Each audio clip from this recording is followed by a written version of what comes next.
नमः शिवाय।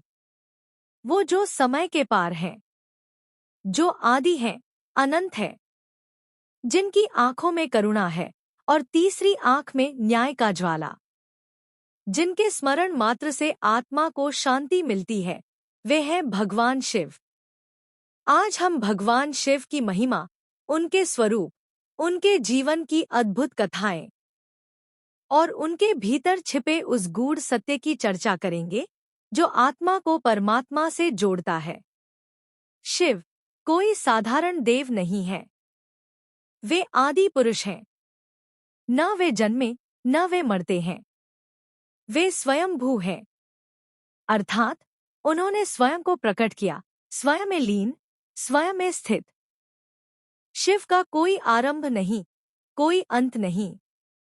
जब ब्रह्मा और विष्णु सृष्टि के आदि में श्रेष्ठता की चर्चा कर रहे थे, तब एक अग्निशिला आकाश से प्रकट हुई। अनंत, ज्योतिर्मय और अपार तेजस्वी। वह अग्निशिला कोई और नहीं, शिवलिंग था। ब्रह्मा और विष्णु को तब यह ज्ञात हुआ कि शिव ही परम तत्व हैं। भगवान शिव के स्वरूप में विरोधाभास प्रतीत होता है।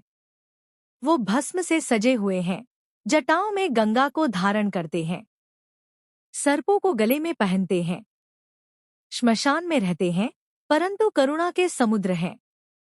उनकी तीसरी आंख केवल विनाश की नहीं, बल्कि अंतर्मन की दृष्टि, सत्य को देखने का माध्यम है। उनका नृत्य, तांडव, जीवन के चक्र को दर्शाता है। सृजन, स्थिति और संहार। शिव का परिवार भी अत्यंत दिव्य और शिक्षाप्रद है। माता पार्वती शक्ति की प्रतीक है। भगवान गणेश विवेक और शुभारंभ के देवता, और कार्तिकेय साहस, युद्ध और ज्ञान के स्वामी। नंदी बैल जो सदा शिव के साथ रहते हैं, भक्ति और समर्पण का सर्वोत्तम उदाहरण है। शिव का परिवार हमें यह सिखाता है कि संतुलन ही जीवन का मूल है। गृहस्थ भी बनो, त्यागी भी रहो, शक्तिशाली भी बनो और करुणामयी भी। समुद्र मंथन की कथा में जब घातक हलाहल विष प्रकट हुआ, तब न तो देवताओं ने और न ही असुरों ने उसे अपनाया। संपूर्ण सृष्टि संकट में पड़ गई। तब भगवान शिव ने वह विष ग्रहण किया और अपने कंठ में ही उसे रोक लिया, जिससे उनका कंठ नीला हो गया। तब से वे नीलकंठ कहलाए। यह कथा बताती है कि महानता केवल शक्ति में नहीं, बल्कि त्याग और उत्तरदायित्व में है। भगवान शिव का तांडव नृत्य केवल नाश नहीं, बल्कि चेतना की गति का प्रतीक है। जब शिव तांडव करते हैं, तो संपूर्ण ब्रह्मांड उनकी लय में थरथराने लगता है। वह नृत्य है ऊर्जा का, गति का, जीवन का।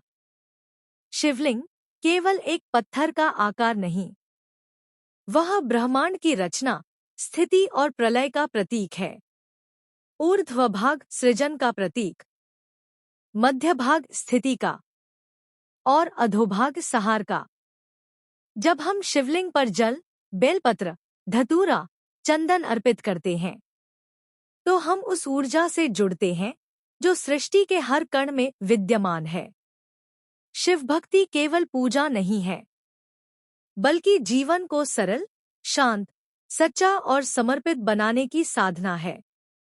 शिव को भोलेनाथ कहा गया है, क्योंकि वे भक्त के मन को देखते हैं, वेशभूषा को नहीं। वो हर एक की प्रार्थना सुनते हैं, चाहे वह वनवासी हो, दुष्ट हो या देवता। उनकी महिमा अपरंपार है। श्रावण मास में शिवरात्रि पर या किसी भी शुभ अवसर पर जब कोई नमः शिवाय का जाप करता है, तो वह उस ऊर्जा से जुड़ जाता है जो आत्मा को परमात्मा से एक करने की शक्ति रखती है। शिव की कहानियां केवल पुराणों में सीमित नहीं, बल्कि हमारे भीतर जीवित हैं। जब हम क्रोध को संयम में बदलते हैं, अहंकार को त्याग में और भय को भक्ति में, महादेव हमें सिखाते हैं कि विनाश के बाद ही सृजन होता है। जो टूटता है वह नया बनने की राह खोलता है। जो थमता है वहीं से परिवर्तन आरंभ होता है। शिव है तो शांति है। शिव है तो शक्ति है। शिव है तो अस्तित्व है। नमः शिवाय।